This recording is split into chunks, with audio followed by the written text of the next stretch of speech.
Dr. Fawad Ahmed Randawa to take the podium. He is going to discuss approach in the male infertility today. Staggering prevalence of male subfertility जो मुझे भी पता चला था, it was very staggering. मेरे अंदाजे के मुताबिक it was very high as compared to what I expected. It's approximately 30 to 40% and it is referenced 2014 में, ज़्यादा देर नहीं है. 30 to 40% of all the cause of infertility is male fertility. इसका मतलब है equal है. इतनी ख़वातीन होंगी ज़ाहिर है, तो इसलिए वो जो पहला मिसनॉमर है कि उनको इन्वेस्टिगेट करें, वो मिसनॉमर वैसे ही ख़त्म हो चुका है. I am sure everybody knows it. And 7% of all male population are unfortunately somehow they are either subfertile, और जो पहले वर्ड यूज़ होता है, या इनफर्टाइल. प्रॉब्लम यहाँ पर है, दे आर बड़ा बिजी स्लाइड है और it is not for one speciality. हमारा डोमेन लेफ्ट पे ऊपर है, एंडोक्राइन, और यही सब चीज़ें will follow to the rest of the things. The diagnosis is a challenge, it is a challenge. और सबसे आसान क्लासिफिकेशन मुझे यही मिली थी, वैसे 3-4 और भी थी. Pre testicular, testicular, post testicular, specially for the fellows, ये बहुत ही आसानी से याद हो जाती है, फिर आप बड़े हाथ से मेकआउट कर सकते हैं. Testicular obviously the lesion lies in the testes, pre-testicular and post-testicular, just like pre-renal, renal and post-renal. Problem यहाँ पर एक और थी जो कि मैं वर्दी अपने स्पीकर्स और बाकी एक्सपीरियंस कॉलीग्स से भी शेयर करूँगा. They will definitely second me. ये ज़रूरी नहीं है कि this is the only one etiology of all the people of male infertility. The problem lies, I have the privilege of working with this embryologist, जहाँ setup में काम करता हूँ. There are multifaceted etiologies, that's the problem lies there. Not even if the patient is obese, at the same time the patient is diabetes, and remember it is a reference thing. मैंने खुद बाद में add किया, तो obesity by default without any other comorbidity is an out and out cause of infertility in males and females, despite the fact कि obesity related outcomes ना भी हों, obesity पर से लिखा हुआ है. So that is the main problem. इस कॉज के अंदर सिर्फ एक ही चीज़ है, 34% remains undiagnosed despite meticulous investigations. 34% is a huge number. और जबार साहब आप एग्री करेंगे कि आपके प्रैक्टिस में भी और आजकल भी लोग ज़मीनें बेचकर ज़कात के ऊपर ART करवा रहे हैं, ज़कात के ऊपर, literally. This is the fact. 34% remains undiagnosed. और सिर्फ मेल्स की बात कर रहे हैं, बाकी तो these are the risk factors. You just name it and you have it. इसमें treatable सारे नहीं हैं. The problem is this. Treatable बहुत कम है, और यहाँ पर अगर एंड्रोलॉजिस्ट या urology with a special interest in male infertility है, तो varicocele is not so uncommon now. सोचना अब शुरू किया हमने. अगर आप नॉर्मली एक पेशेंट को भी आप करेंगे तो काफ़ी ज़्यादा परसेंटेज आ जाएगी.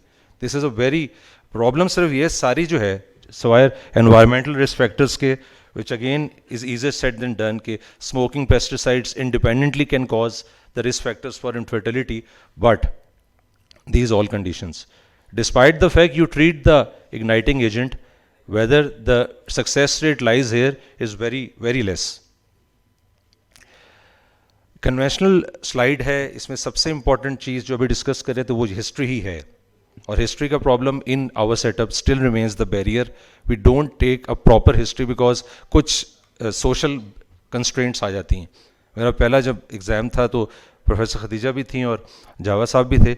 वो याद होगा सर को भी कि हमारे टॉक्स के अंदर जो सेशन बना था उसमें जो एग्जामिनर बाहर से आई थे, भी खुशी साहब से बात कर रहा था. The my session was to evaluate a couple of infertile couple, और उन्होंने वो जो बिल्कुल टोपेसिस की तरह रखा था. लेकिन वही वाली बात है sir, the sensitive questions still remain sensitive, और this not always possible to ask every vivid question. तो that is the main problem. History और इट रियल टाइम सिनेरियो जो भी इसने कर रहा था, जो हम लोगों को नॉर्मली एक पेशेंट का भी याद है. एक कपल सिर्फ मेल आया था, ट्रैफिक कांस्टेबल था, मैरिड फॉर 5 years, और वो एवेल्यूशन ऑफ इनफर्टिलिटी के लिए आ रहा था. एक ही सवाल के ऊपर डायग्नोसिस हो गया, उसके बैटरी ऑफ टेस्ट खत्म हो गए. वो घर ही सर महीने में एक दफ़ा जाता था, एक दिन के लिए. तो that was the main problem. और प्रॉब्लम ये है कि हमको पूछते नहीं हो. बैटरी ऑफ टेस्ट लिखना आसान है ना, अब तो प्रिंट आउट आ जाता है, वो करके आओ फिर देखते हैं. और बाइस्ड ओपिनियन भी होता है where you practice. If you are unfortunately having a person who is dealing a case of infertility, तो आपके टेस्ट पहले से हो चुके होते हैं. Physical examination, semen analysis, self made सिलसिले. सीमेन एनालिसिस के ऊपर सिर्फ 5 मिनट लूँगा आपके, बाकी हर चीज़ सेल्फ एक्सप्लेनेशन. इसके अंदर ज़्यादा डिटेल में जाने की ज़रूरत है नहीं, लेकिन this is the most interesting slide जो कि हर बंदा एंडोक्राइन में आके समझता है कि सर ये बता दें, और फ़ोन पे कहते हैं सर इतने मिलियन हैं, स्पर्म काउंट तो हो नहीं रहा, क्या करें। प्रॉब्लम लाइज 1980 से लेकर WHO ने प्रोग्रेसिवली देयर चैलेंजिंग गाइडलाइंस, और साथ WHO 2021 की लास्ट स्लाइड के अंदर वॉल्यूम डज मैटर, प्रॉब्लम सिर्फ वहीं आती है, एवरीथिंग मैटर्स। ये नहीं हो सकता वो जो रिसर्च क्राइटेरिया के अंदर फाइनल क्राइटेरिया पढ़ाते हैं हम लोग, FININ, feasible, innovative, novel, ethically accessible और साथ रिप्रोड्यूसिबल। ये नहीं हो सकता कि फाइनल का N ना हो और FIER हो तो रिसर्च आर्टिकल एक्सेप्ट हो जाएगा।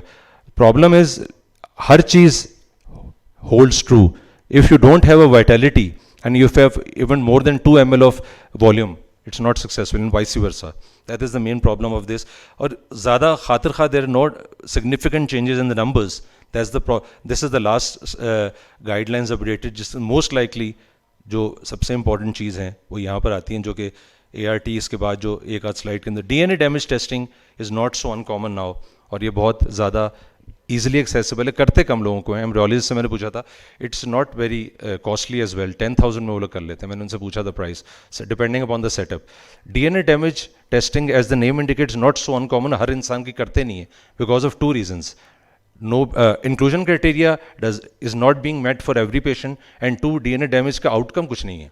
अगर डैमेज हो गया तो क्या करेंगे, बहुत रेयर कॉजेज हैं ट्रीटेबल DNA डैमेज के लिए। By default rarely DNA damage test is done in the same semen sample for which the patient is being evaluated for male infertility, or testing is recommended in very selected cases and the indications are unexplained infertility, IVF, ICSI और IVF obviously still plan करने से पहले, और recurrent pregnancy loss for genetic testing। ये 3 ही 4 causes हैं which are still depending upon the setup and depending upon the person, आप उस हिसाब से DNA damage testing करते हैं। This is the probably second last or third last slide है, very pertinent slide, और ये important बात है जो आपने हर एक ने definitely you must have prescribed or you must have seen these medicines for every male infertile person जो कि आपके पास आता है। प्रॉब्लम ये है कि स्टडीज़ बड़ी लैक करती हैं। एविडेंस अमेरिकन यूरोलॉजी एसोसिएशन और American Society of Reproductive Medicine both are saying that this is grade B. Problem is prediction नहीं है किसी भी दवाई की। एक कॉकटेल बना के देता है हर कोई, और कितने अरसे के लिए देना है गाइडलाइंस ने अब बताया 3 to 6 months, but you can not guarantee. Coenzyme Q10 देते हैं 27 मई को और फिर 3 महीने बाद देखते हैं नहीं हुआ तो नैक दे देंगे, फिर जिंक दे देंगे। There is no such thing कि आप किस तरह दें, what is the dose recommendation. कहीं पे लिखा हुआ विटामिन ई डेली देने से स्पर्म्स खराब हो जाते हैं। कुछ लोग कहते हैं कि विटामिन डी दें ना, डायबिटीज़ है तो विटामिन डी वैसे प्रॉब्लम हो जाए। तो प्रॉब्लम यहाँ पर है। तो ये डेफिनेटली हर एम्ब्रियोलॉजिस्ट और एंड्रोलॉजिस्ट जो है वो डेफिनेटली देकर आपके पास भेजेगा। Hormonal therapy everybody knows. सिर्फ हार्मोनल थेरेपी के अंदर एक चीज़ याद रखिएगा, यहाँ पे कहीं भी टेस्टोस्टेरोन नहीं लिखा हुआ।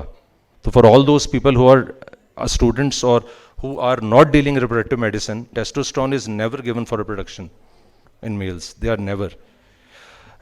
These are the medicines, everybody has a lack of evidence level, a grade C है, लेकिन definitely इनके अलावा options कोई नहीं है, और ये सारी options treatable conditions के लिए दी जाती हैं, blanket treatment नहीं है। These are the acronyms I thought कि इसको आपसे शेयर कर लूँ इसलिए कि बहुत ज़्यादा commonly used things और बहुत ज़्यादा पीसा, मीसा, टीसा, टेफना, टीसा, माइक्रोटेसी। इसमें सबसे पाकिस्तान के जो ज़्यादा यूज़ हो रही है वो टेस्टिकुलर सीमन एक्सट्रैक्शन है और माइक्रोटेसी है। ये सबसे इंपॉर्टेंट है, और ये चूँकि इतनी मुश्किल है नहीं, इसका नाम लग रहा है इसलिए कि बहुत everyday kind of a thing है। जस्ट लाइक हर्निया, 1 घंटे 2 घंटे में पेशेंट डिस्चार्ज हो जाता है। The problem is the man behind the gun. Abrar भाई से बात हो रही थी, एग्री करेंगे ये भी मेरी बात से, कि आप करके तो देते हैं, भेज दो मैं कर दूंगा। अनफॉर्चुनेटली स्किल अभी भी लैक करती है, एटलीस्ट मेरी एक्सपीरियंस तो यही कहता है। बाद में सर से इनपुट लेंगे। Micro TC as the name indicates is a readily specialize procedure. 3 घंटे तक आपने स्टे करना पड़ता है, और microscopically you have to observe one area then the other area if you can not find, and directly you have to see the sperms. उसके बाद अगर नहीं निकलते दूसरे वाले एरिया, और इसके अंदर भी डिस्चार्ज हो जाते हैं, but relatively as the name indicates महंगा है। व्हेन टू कंसिडर ART, ये ऑब्वियस सी बात है। मेडिकल ट्रीटमेंट आपकी फेल हो जाए 3 to 6 months में, आसान लफ्ज़ों में everybody should have an ART, इससे तो ऐसे ही लग रहा है। an inconsistent response, low conception when compared to ART, and lack of response to 2 medical cycles. बहुत ये वही वाली बात है, who should undergo angiography? Every person on earth should go have to go for angiography. यही है, जब आप मेल पेशेंट आपके पास 2 से 3 साल के बाद every definition के बाद if he comes to you, unfortunately this is the only answer. आखिरकार उसे ये आंसर मिलेगा. ये इंटरेस्टिंग स्लाइड है, लास्ट स्लाइड है. ये एम्ब्रियोलॉजी के अंदर जो कि हम लोग कर भी सकते हैं, दिस इज़ न्यू थिंग 2021 में. बोन मैरो के ऊपर स्पर्म्स से they are extracting bone marrow cells, stem cells, they are making it into spermids, और स्पर्मिड्स से फिर they will go for ICSI. Last thing, if the patient has got a sperm defect, the only one ART is ICSI. ना IUI हो सकता है, ना IVF हो सकता है. इस ICSI is the only option जो depending upon the severity of the other couple 10 to 30% के दरमियान सक्सेस रेट लाया करती है. जज़ाकल्लाह.